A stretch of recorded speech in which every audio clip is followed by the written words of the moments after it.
Hello, everyone. My name is Dan Hayes, and I'm the current president of the Exchange Club of Northside Bloomington. And we're going to go ahead and get our program started.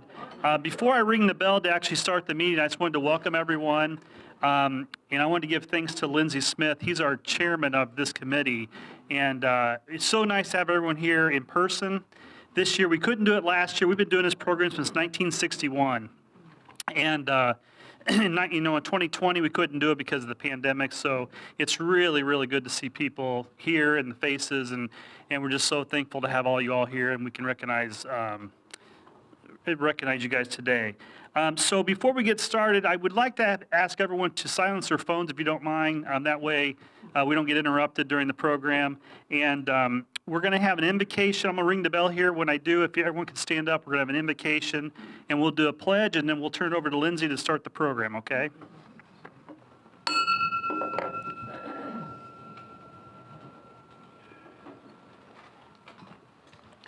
Please be reverent. Almighty God, we pray that you watch over our police and law officers each day as they keep us safe in our homes and on our streets. Their work is often stressful and dangerous, so we humbly place them in your care. We pray that you shield them from harm as they carry out their service on our behalf.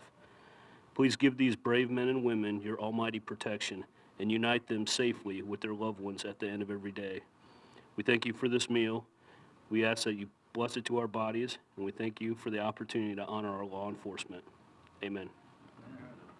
If you would please join me in the pledge. I pledge allegiance to the flag of the United States of America and to the republic for which it stands, one nation under God, indivisible, with liberty and justice for all. All right, thank you, everyone. You can have a seat. And we'll bring up Lindsey Smith. He's going to take over from here and do our program today.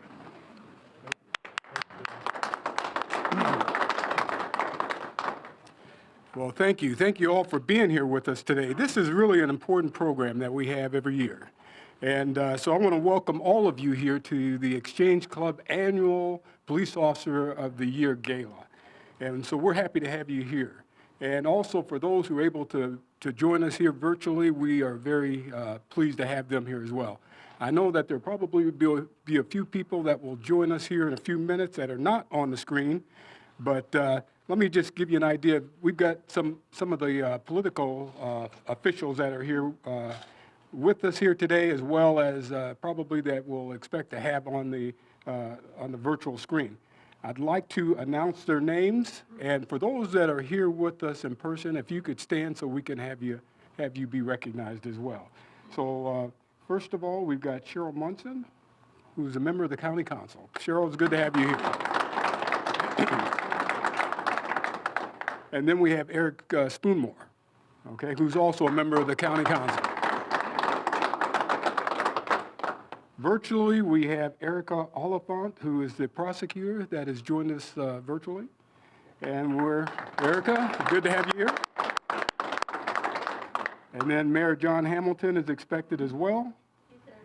Oh, he is. All right, John. Good to have you here, Mayor. Thank you, Mayor. And Kate Wiltz is the other person who we're expecting to have us to join us.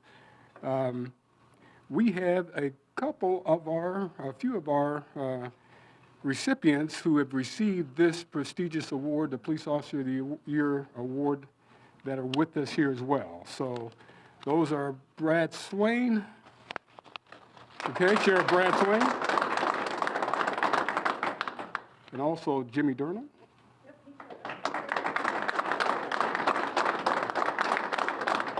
Jimmy, and Ron McLaughlin, is he here?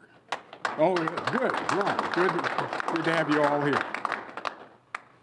And as Dan mentioned, law enforcement officers have a very dangerous job. You do that every day.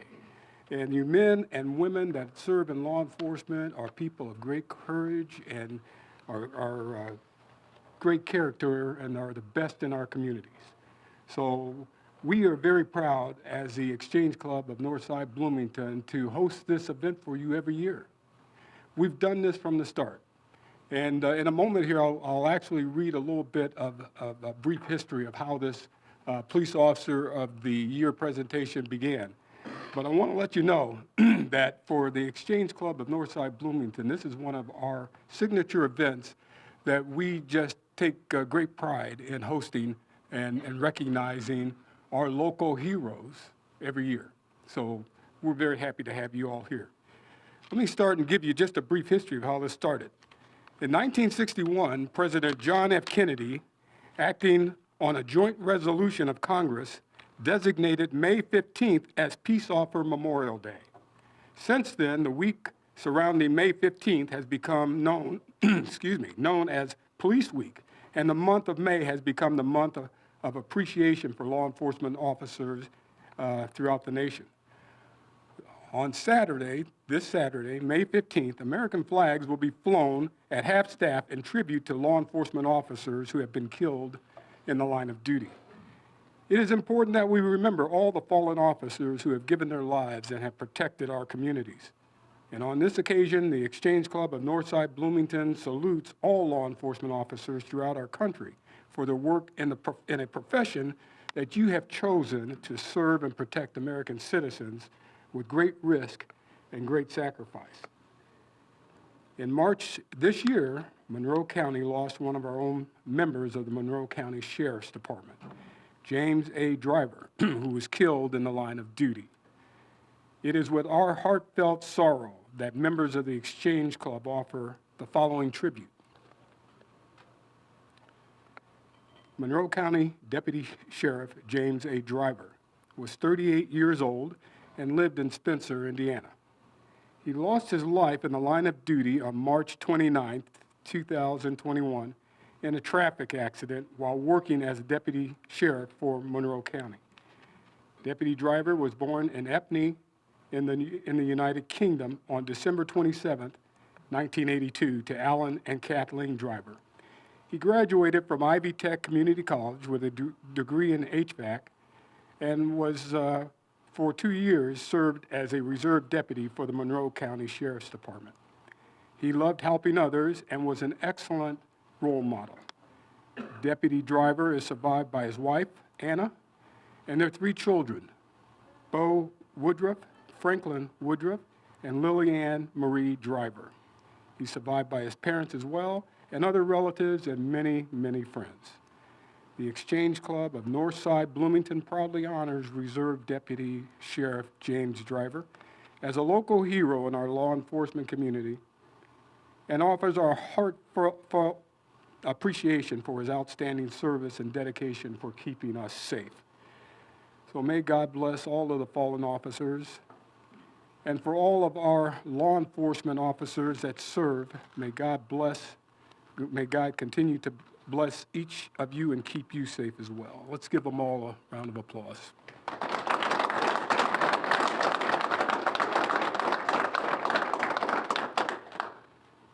We're going to continue on with the program, and right now what I'd like to do is introduce our guest speaker here this afternoon. Our guest speaker is Benjamin Hunter. He is the Associate Vice President of Public Safety and Institutional Assurance and a Superintendent of Public Safety. And what I'd like to do now is read his biography and tell you a little bit about his service.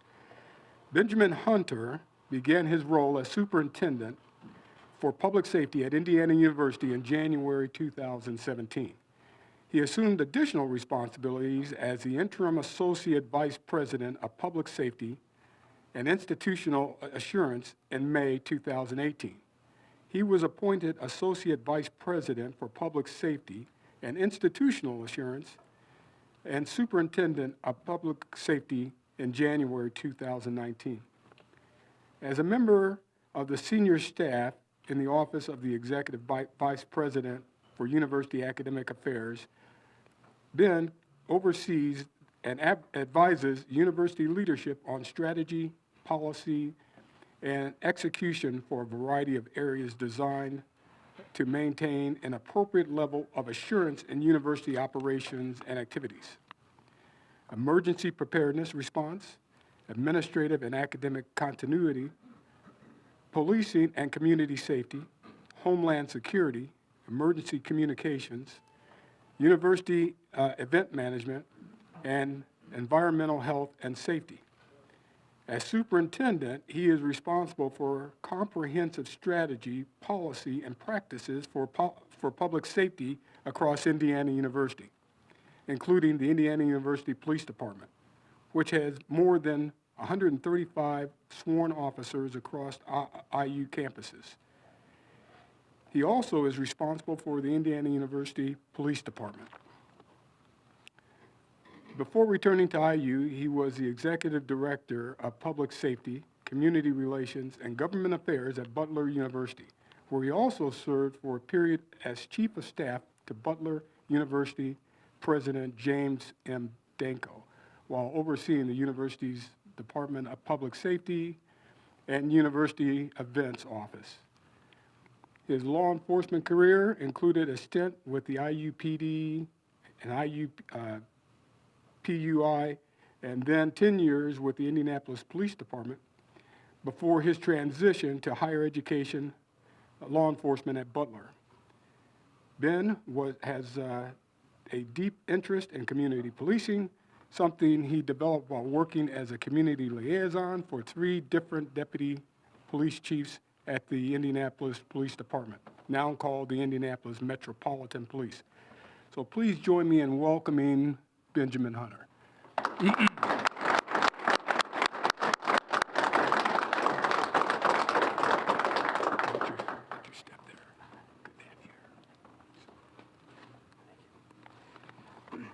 All right, that introduction may be longer than my speech, so I apologize for that. So, well, thank you for having me and inviting me. I know we were going to do this last year, and I appreciate you extending the invitation this year from the Exchange Club.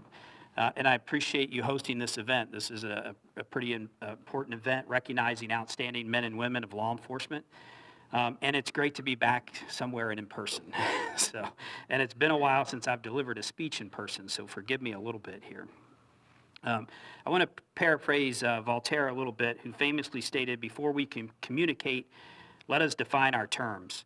This is important today more than ever for veteran law enforcement officers and professionals in the room, sheriff, chief, and I saw Jimmy sneak in, didn't get to say hi earlier.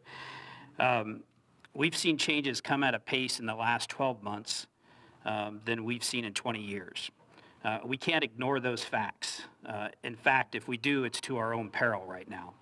Professional and progressive police agencies invest in their people, they invest in changing technology, they invest in their community standing, they invest in training and education, and finally, they embrace the change that is coming.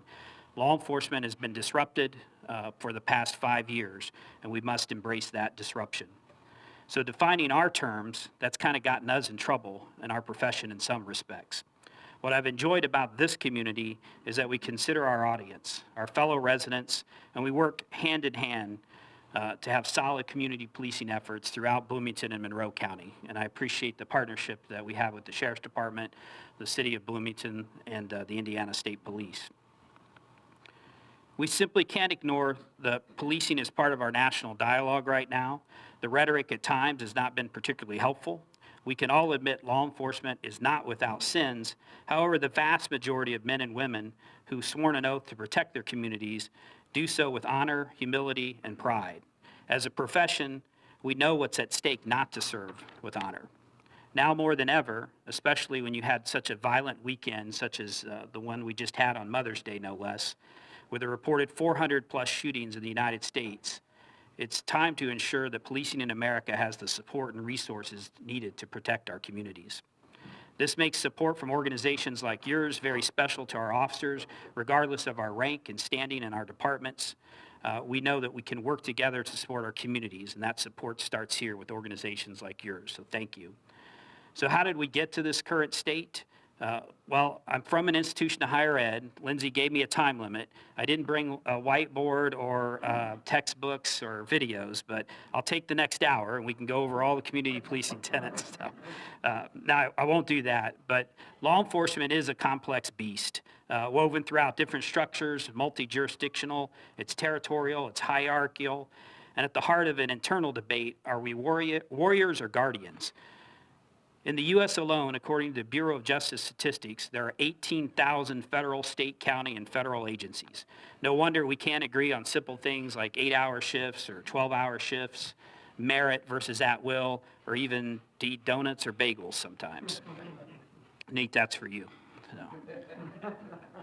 However, what we can agree on is because the facts bear out that U.S. public safety agencies take nearly 240 million 911 calls annually. That is approximately 600,000 calls a day throughout our nation, police, medical, and fire. The vast majority of those are to police agencies for various reasons, to include violent activity, property crimes, and mental health issues. For my agency, the Indiana University Police Department, system-wide for 2020, system-wide, we responded to 107,000 calls for service, with our busiest month being September, which included 11,248 calls for service.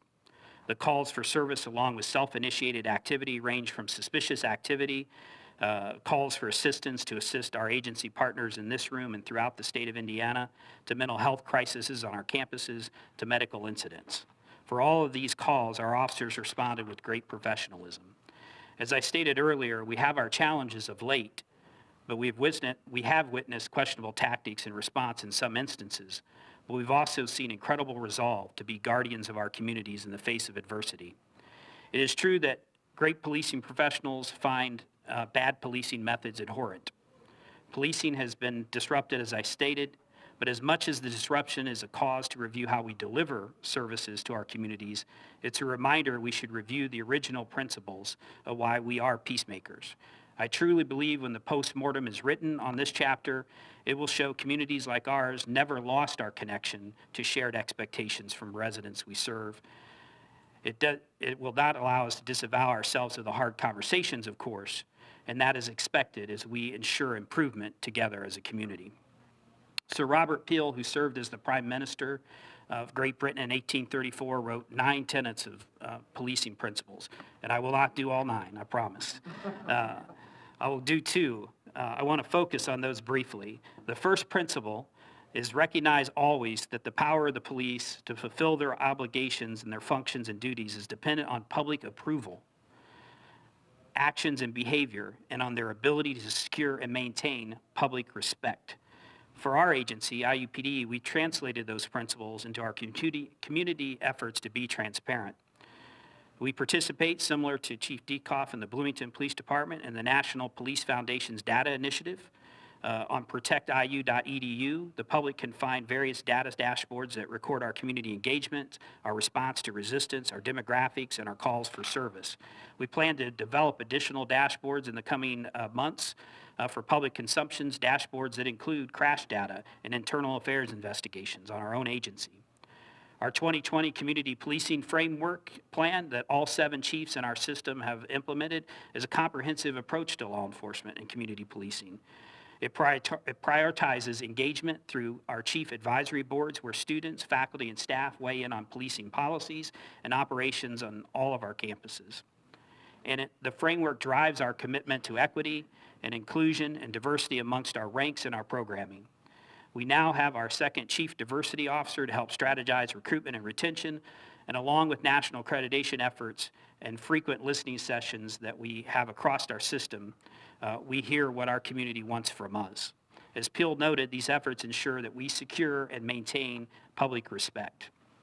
The second principle I'll briefly highlight is to use physical force only when the exercise of persuasion, advice, and warning is found to be insufficient to obtain public cooperation, to an extent necessary to secure the observance of law and to restore order, and to use it only in a minimum degree of physical force necessary on that occasion for achieving an objective. That's pretty powerful, having been authored in 1829. This past summer, we witnessed unimaginable levels of violence in cities across America, and most of that violence and protests in 2020 was sparked by the murder of George Floyd at the hands of a poorly trained Minneapolis police officer. And witnessing the protest is giving policing professionals pause on how we respond to resistance, use of force, and work with the community. And there are many lessons to be learned. National police leaders have begun to give community members a significant role, including here in Bloomington, in the planning of major events and protests. To peacefully protest is an American tradition. To violently protest is repugnant, but is not without precedence in our history. As a young nation, we have seen our fair share of organized violence play out in the streets, sea to shining sea. For Monroe County, for this community, we have invested in the time to get to know the issues, work with leaders, and be empathetic to the causes. Bloomington did not see the violence that played out 1 hour to the north in my hometown of Indianapolis, and I'm thankful for that. As a rookie Indianapolis police officer in the mid-1990s, I had the unique opportunity, thanks to a friend, to visit my ancestral roots of Northern Ireland, particularly the city of Derry. And for those that you have Irish descent, you'll know that as Londonderry and the difference between Derry and Londonderry. But I spent time with the now defunct Royal Ulster Constable, the RUC in Derry. One of their first acts on my visit as an Indianapolis police officer is I had to surrender my credentials while I was in Derry. They feared that just passing glance and open of my wallet in a pub or a market with my credentials could be mistaken for one of them, and I could be targeted, or worse yet, assassinated on my way back to my hotel room. Now that will sober you up when you're in an Irish pub, I assure you. The Northern Irish know a thing or two about protest. My visit was toward the end of the Troubles, a particularly bloody period of conflict over the span of 30 years. The conflict was political and nationalistic. Sound familiar? It was often mistaken as a religious conflict, which was part of the equation, but primarily it was a conflict of Northern Ireland should remain as part of the United Kingdom or the Republic of Ireland. The conflict and the protests were violent, and some hard feelings remain to this day. This is so why this example at an exchange club here in Bloomington? Well, community involvement is key to any conflict resolution. Today in Northern Ireland, the RUC's successor agency has prioritized protecting the rights of the minority, the protesters, through intentional efforts to de-escalate situation, and they have adopted training and changing their mindset to prioritize de-escalation in tense situations. They've moved from literal water cannons to more of a visual tactic stance in what they call a relaxed mode. The police services in Northern Ireland now invite protest organizers into their emergency operations center to manage protests alongside police commanders as a team. They do it together. They openly discuss tactics and rules of engagement together. They plan responses and conduct after-action reviews in tandem. They have truly defined the terms of how to communicate as a community, and they're doing it in unison. One voice, one community. So what lessons can we glean from this from Bloomington through organizations like yours? The police feel the support we have in this community. We all recognize when incidents of violence affect one, they affect all of us. When the rights of minorities are trampled upon and not valued for equity, it impacts the fabric of our very existence.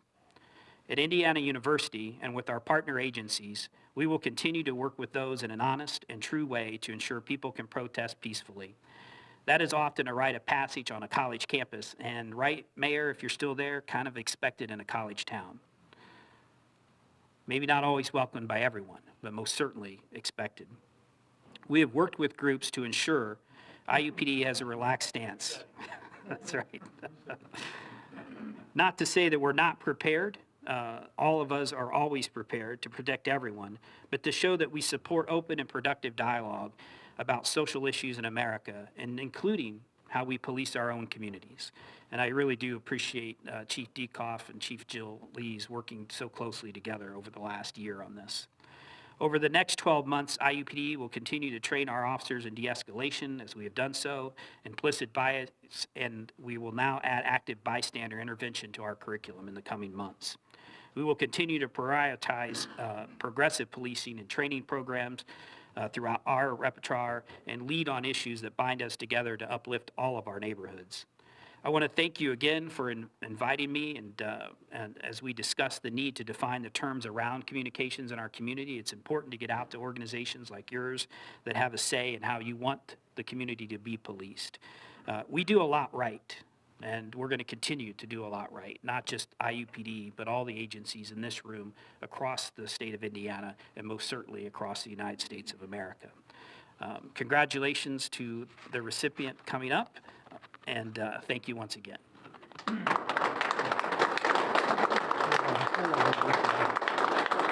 Great. Thank you, Ben. I'll tell you, I'm just so happy to have asked you to be our guest speaker here today. You've done a wonderful job, and it was interesting to see the history that you remarked on, how relevant it is to today's events that are happening in our communities across the country. So I'm glad that you were able to, put that together and make it important for us to know.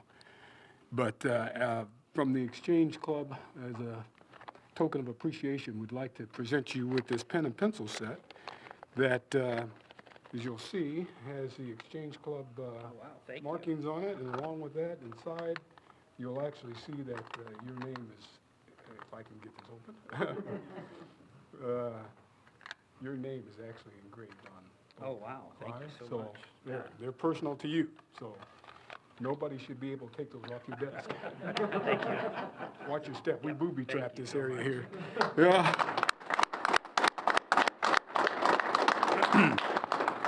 That was really great. Thank you so much, Ben. I'll tell you, I'm very proud to have an association with law enforcement here in our community in Monroe County. Chief Deacoff and I go way back, back in the 70s, but not, 1996 when I arrived here and was on the board of public safety and got my first contact with Chief Deacoff. And then with Jimmy Durnall and his family is probably my favorite law enforcement family in all of Monroe County. Jimmy and Todd and Kirk do a wonderful job in the Indiana State Police. And then Jill Lees, who is the chief of the IUPD, just a wonderful lady, but also very, very professional, good, just many things I could say about her. And of course, Sheriff Brad Swain was also a person that I got to know pretty well when I was the executive director of the Office of Family and Children here in Monroe County, and my office had a lot of connections with him in the way of especially keeping children safe and protected. Brad, it's good to have you here as well, and it's great to have that association. It's good to be with you all, and also, I really have an interest in wanting to know more about policing in our community, especially by what has happened here in our country. I'm very confident that we here in Monroe County, you as the law enforcement community, are doing an excellent job. Recently, you were commended on your service to the community. You got high ranks in the way of, responses from the community on how well you're doing. So that tells us, that's an indicator that you guys in your particular departments have just done a fantastic job. So very, very pleased about serving with you and in the community. Next year, for this particular event, I want you all to know right now that we have in the past identified one person to be the award winner for each year. Next year, the Exchange Club, I've already mentioned this to our membership, that we really want to recognize all of the officers from every department. I mean, if you selected them as the best in your department, then they should be properly recognized. And so we're going to change our format for how we actually present this type of award next year. All right, let me continue on with the program here. And that is, first of all, and before I do that, I want to offer some thanks for those who made this possible. First of all, to the American Legion staff.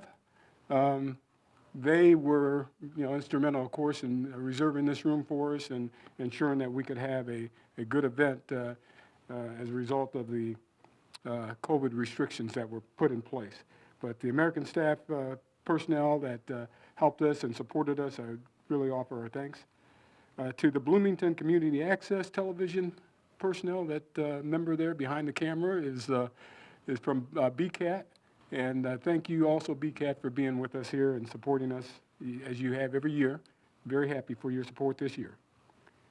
From our local radio stations that aired public service announcements, we'd like to thank them as well for doing that. But first, but also I'd like to thank our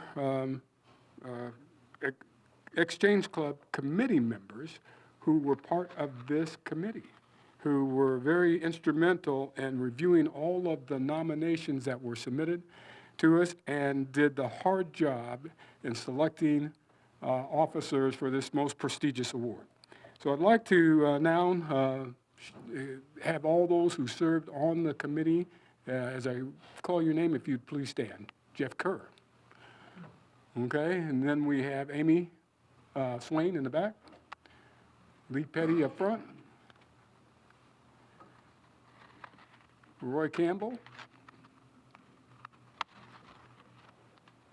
Alan Bouvier. And I have forgotten somebody. Who did I forget?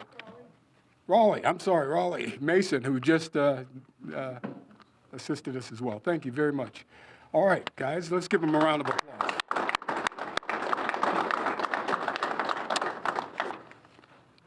Okay, so once again, this year we've asked the chiefs of the Monroe County law enforcement agencies to nominate someone from each of our departments as Police Officer of the Year. The criteria for selection included integrity, professionalism, and demonstrated commitment to service of the community, the officer's department, and crime prevention. Nominations from department chiefs may be based on a specific act, for example, an act of heroism, a life-saving act, or solving a particular significant complicated crime.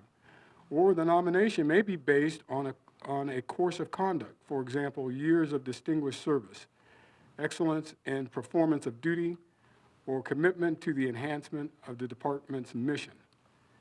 At today's ceremony, and based on the nominations, we will select a winner for the Police Officer of the Year for 2020 and for 2021. At this time, I'll ask the chiefs to introduce their nominees for the Police Officer of the Year. And we'll go in order, alphabetically, and we'll start with Police Chief Deacoff, Bloomington Police Department. I'm sorry. So our nominee is Detective Kevin Frank. You can come up front.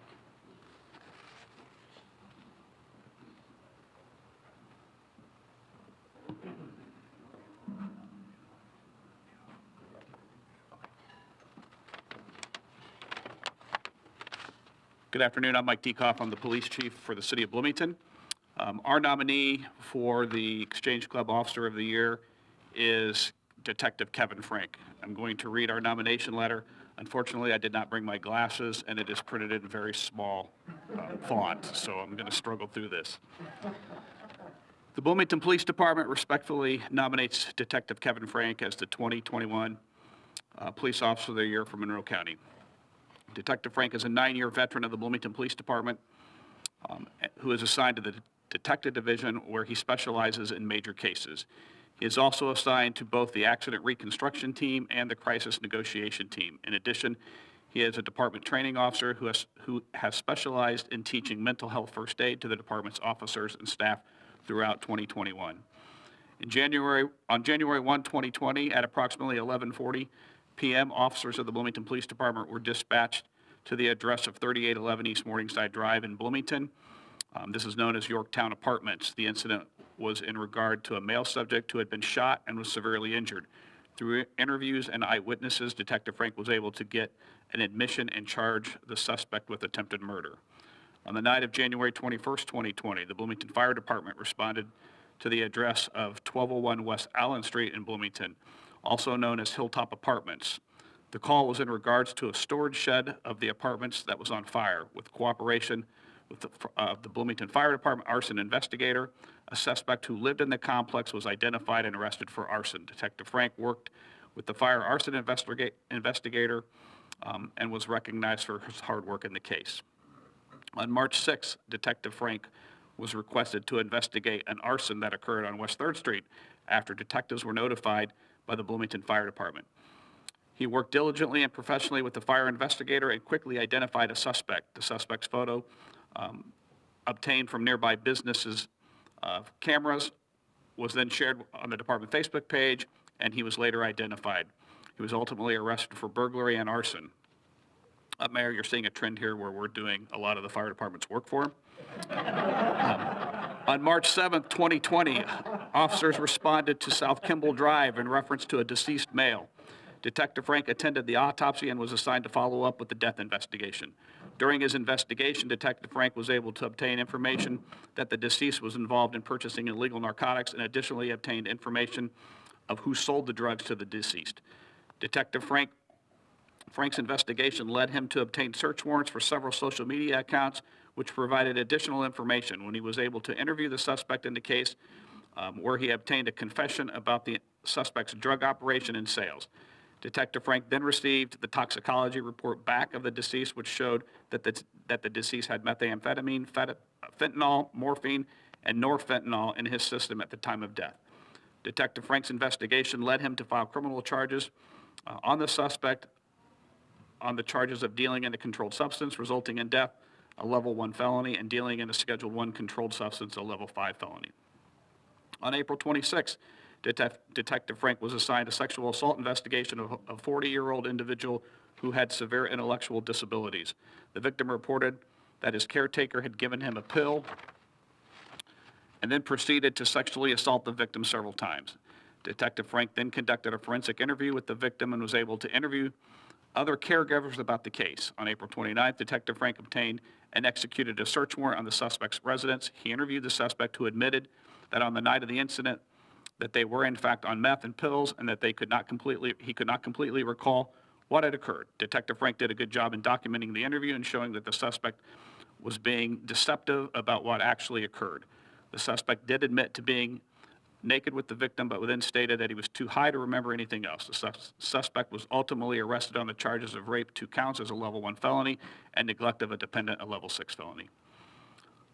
This is one that Detective Frank is really proud of. On October 21st, Detective Frank, utilizing an undercover social media account where he was listed to be a juvenile male, Detective Frank was contacted through the chat feature by an adult male, and a conversation followed. The adult male offered to meet up with the juvenile male and sell him meth. Detectives were able to set up surveillance, and Detective Frank continued to talk to the adult suspect until his arrival at a predetermined location. The suspect and another male subject were then taken into custody upon their arrival in a vehicle. The suspect was found to be in possession of meth and spice. He was subsequently arrested for dealing in methamphetamine, level 4 felony, and dealing in synthetic drug, level 6 felony. Detective Frank specialized in sexual assault and neglect cases against children within the Detective Division. Detective Frank works closely with the Monroe County Department of Child Family Services to investigate these cases. Throughout 2020, Detective Frank also began working with our cyber crimes investigators in investigating internet crimes against children. In 2020, Detective Frank arrested 9 individuals charging 13 felonies, to include charges of sexual battery, level 6 felony, neglect of dependent, level 6 felony, possession of child pornography, level 5 felony, child exploitation, level 4 felony, and rape, a level 1 felony. Detective Frank continues to be active in investigating these crimes against children. After reviewing the actions, work ethic, and dedication to the Bloomington Police Department, as well as to the citizens of Bloomington and Monroe County and the state of Indiana, we respectfully submit Detective Kevin Frank to be named as the 2021 Officer of the Year.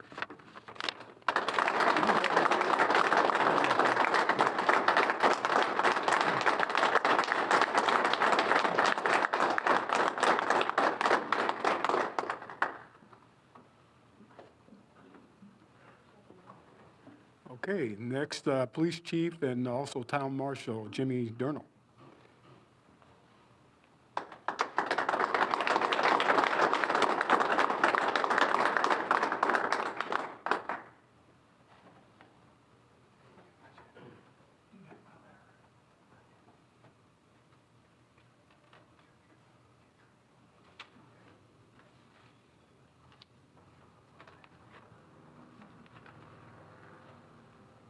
Because of my age, I guess, Lindsay's trying to keep me from tripping. Is that a violation of some sort? Being the smaller part of the law enforcement community here in Monroe County, I'd be remiss not to, before I read the letter for my nominee, but the unfortunate accident of deputy driver in the last couple of months here was just a sad event. But I want to commend, I guess, the police chiefs and the police officers here, how you came together to pull off that memorial service. That was beautiful. It worked well. And the U.S. taxpayers in the state of Indiana, the city of Bloomington County of Monroe, I think, can be very proud of all those people that came together. I'll read here from my a letter to Lindsay. It said, "It is with great pleasure I bring to you the Ellisville Police Department nomination for 2020 Police Officer of the Year, Officer Zachary Michael, I guess 2021 now. Officer Michael is a 10-year member of the department. Some of the most significant achievements overall is the criminal activity. He is driven under the, his driving under the influence, alcohol arrest is continued assistance of the department's communications equipment. He worked and assisted over 110 criminal cases for the year and resulted in 76 criminal arrests, of which 32 were felony. In addition to various drug investigations, he spent countless hours assisting agencies in multiple law enforcement roles. He consistently displays an optimistic attitude and is always willing to assist others as needed. He is very well respected in the community and other law enforcement agencies alike. In addition, Officer Michaels doubles as our information technology specialist. And I think I said this the last couple of years about him.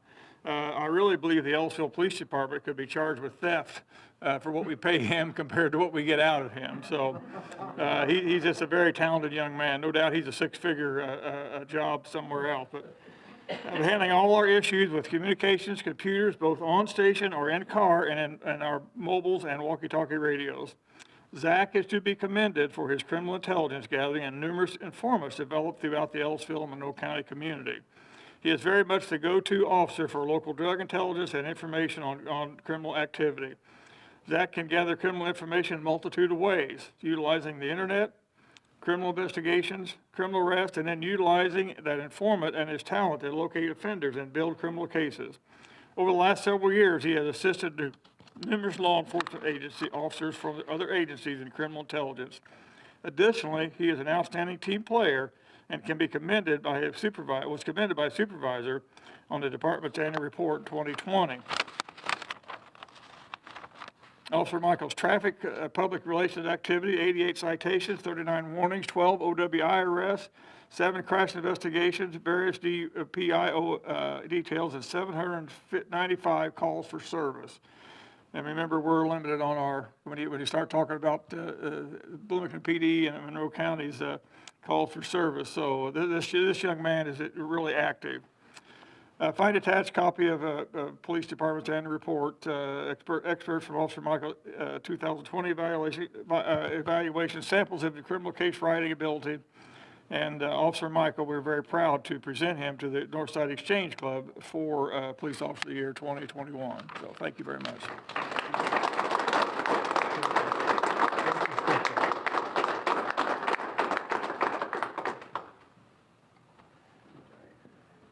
And the Indiana University Police Department, Chief Jill Lees.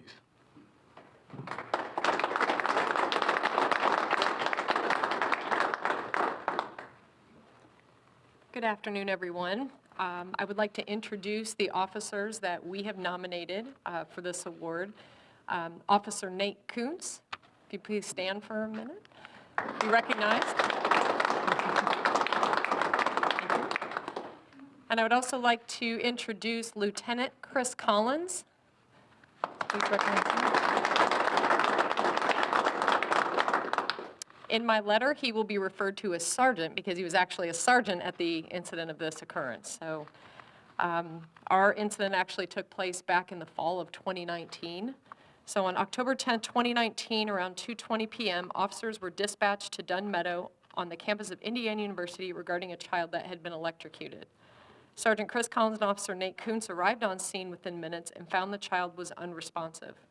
A civilian was on scene as well and was administering CPR to the child. At this time, both officers assessed the child and continued with CPR on the child. Officer attached pads from the AED that Officer Kuntz brought to the scene from his squad car. After attaching the pads, the AED advised to continue CPR. After 2 cycles of CPR, the AED advised to deliver a shock. After the shock was delivered, both officers continued CPR. After another cycle of CPR, the child started showing signs of life. The officers rolled him over and tried to clear anything that might be in his throat that was not allowing him to breathe. The child went unresponsive again, but Sergeant Collins could feel a weak pulse. After another cycle of CPR, the AED advised to continue CPR. The child was trying to breathe on his own, and the officers could hear gurgling sounds. Paramedics arrived on scene and took over life-saving measures at this time. The child was transported to IU Health Hospital for further treatment. IUPD was contacted shortly after the transport and advised that the child was being flown to Indianapolis via Lifeline. The paramedics did not have a full prognosis of the child at that time, but did say that the fast-acting efforts of CPR by the civilian and officers on scene, along with the AED, gave the child the chance of survival. A couple of days after the accident, Deputy Chief Bunger spoke to the mother of the child. Stephanie, Henry's mom, wanted to thank everyone that helped give her a little chance of her child surviving this horrible accident. She stated her son would have a long road to recovery. The next day, Stephanie called Deputy Chief Bunger and said that their prayers had been answered. Her son Henry was awake and would be going home that evening. And I kid you not, when I received that phone call, I could not believe that was the last thing I expected to hear from Deputy Chief Bunger, that he was fine. I mean, he still had a long road to recovery, but he was going home. So that was unbelievable. It was just not Sergeant Collins and Officer Coons that day that saved Henry's life. There was such a long list of people involved that played a pivotal role in Henry's survival. However, the quick action by these initial responding officers, remembering to bring the AED to the scene in a stressful situation, and performed just like they have been trained to do. We are so proud of all of our officers on IUPD that continue to answer the call each day to serve the IU campus community. Sergeant Collins and Officer Coons are true examples of this service, and the results of their actions saved the life of a child, and we feel they should be selected as the Officer of the Year. Thank you.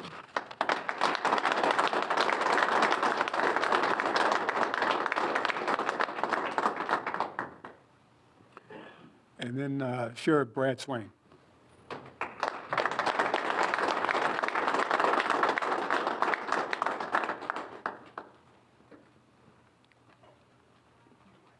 No, I emailed that to you.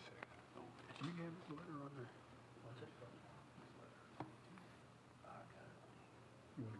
have his letter?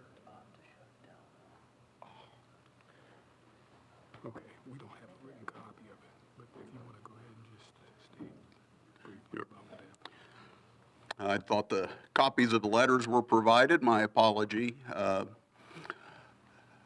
And I haven't reviewed it recently, but I nominated Deputy Sergeant Donald Teague, who's been with the agency since 2014, for a shooting event that happened a couple of years ago in which a suspect ran out of the house or a mobile home with a firearm. The subject was shot. Deputy Teague, in addition to maintaining control of a new deputy and supervising him, he was under his watch as a field training officer. So we had a very tense, violent situation. Sergeant Teague performed exemplary service in maintaining his role as a sergeant, a field training officer, keeping those under his watch safe. Unlike Chief Dekoff, I can take my glasses off. So you identify the suspect and I'll read the rights to him. How's that? Wonderful. I've been saved here. With great humility, I present the following details of the performance of Deputy Sergeant Don Teague for consideration for Police Officer of the Year. On August 7th, 2018, Sergeant Teague was Supervisory Sergeant accompanying and supervising deputies on a warrant service at a residence in western Monroe County. A subject with an outstanding drug warrant was suspected of being at the residence as well as a person who was a target of a separate warrant. Sergeant Teague led Deputy DeAndre Moxley, a deputy under his supervision as a field training officer, and other deputies through a hilly wooded area to cover the residents. A recent rain had made the terrain slippery and muddy. Deputies took position behind the residents with the concealment of the cover of trees, observing the rear of the residence with an open lawn separating the wood line and the trailer. As deputies made an announcement to the front of the residence, the suspect with the outstanding warrant fled the back door of that residence with a pistol in his hand. He was ordered to stop several times, however, chose to point his firearm at deputies. Sergeant Teague and Deputy Moxley shot the subject.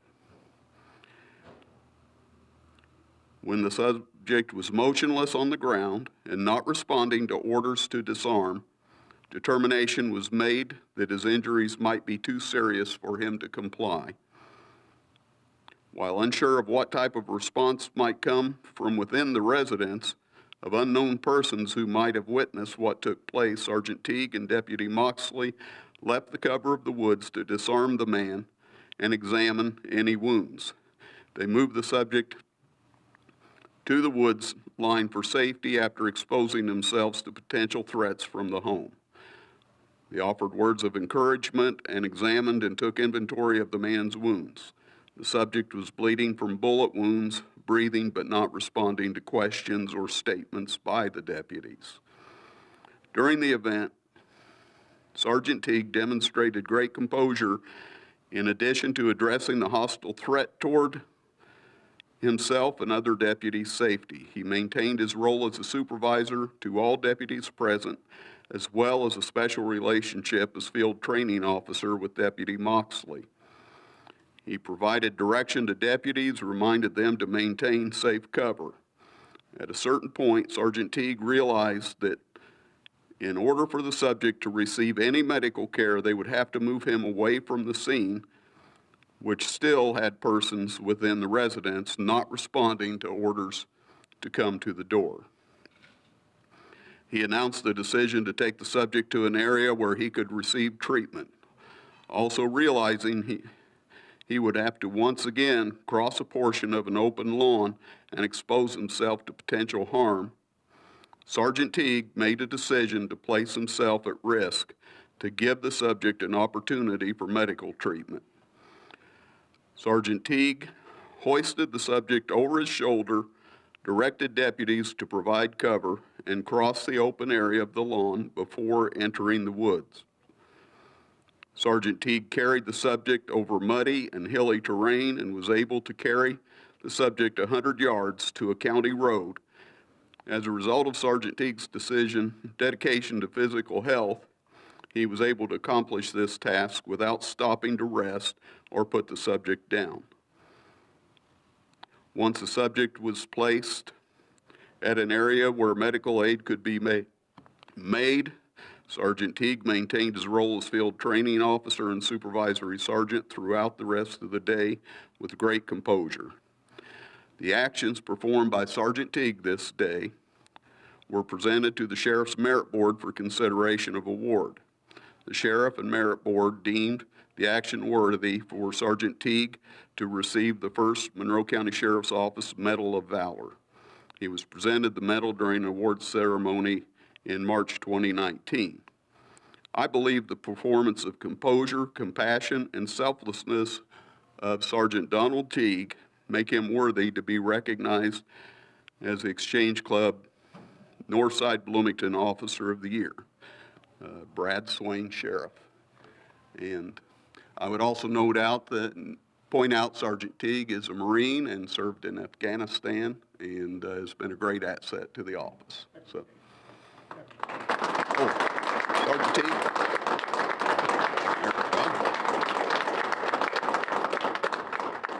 Thank you. And whoever's phone this is, I did not look through your photographs. So. There you are. Well, thank you, Brad, and thank you for your At least your sense of humor and us not having your letter available for us. I apologize for that. Okay, so we'll do better next time. Okay, well, anyhow, again, I just want to let you know how, listening to all of the nominations that were made from the department law enforcement officers, you can tell that for the committee, it was this is a very hard job, having to select one person as the Officer of the Year. And so that was probably one of the reasons that we decided to say, hey, I think we need to recognize all of them. You guys do a fantastic job. Let's give them a round of applause. All right?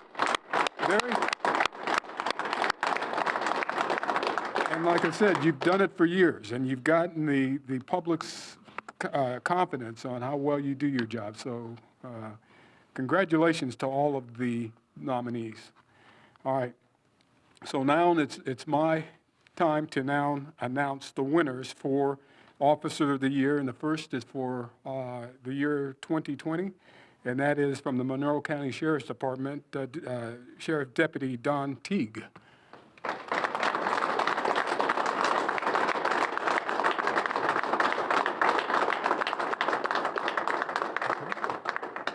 Congratulations to you. Hold on just a second.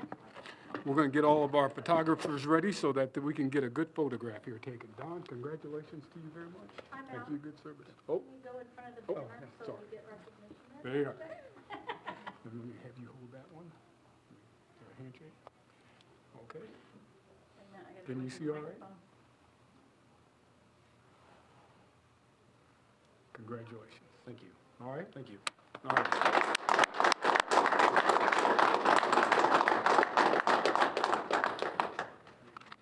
And the winners for the Police Officer of the Year Award for 2021 is from the Indiana University Police Department, Lieutenant Chris Collins and Officer Nate Kuntz.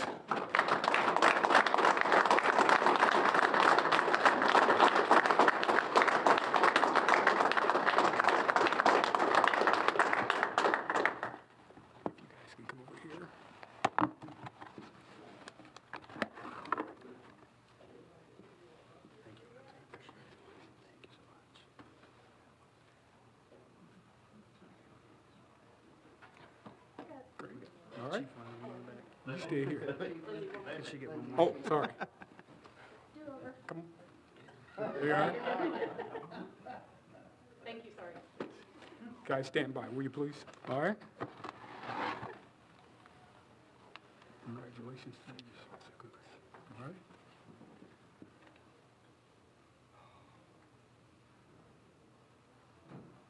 Great, congrats. Oh, you're still taking it. Okay, you get it? Okay. That's okay, I still got it. Okay, great. I'll just get it. Okay. Okay, go back. The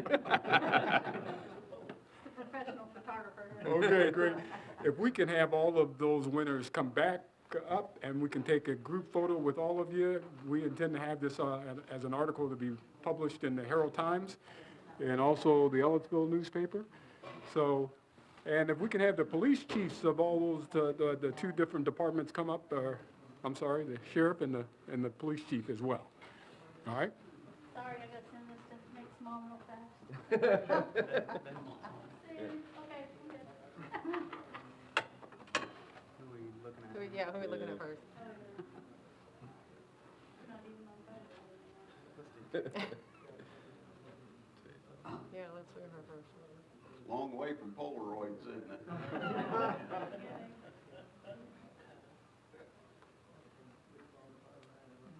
to get rid of the head, so I'm getting in here. Thank you. Oh, I can't see without glasses. Anybody else? All right, good job, guys. Thank you very much. If you guys want your boxes here, you want your boxes.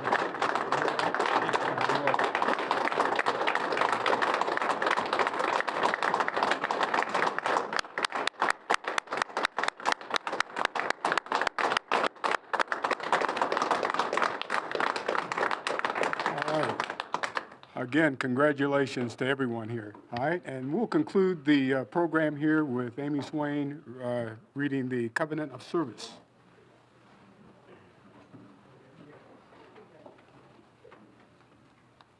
I'm very proud to be part of a community service organization that recognizes those in law enforcement, those who protect and serve their communities.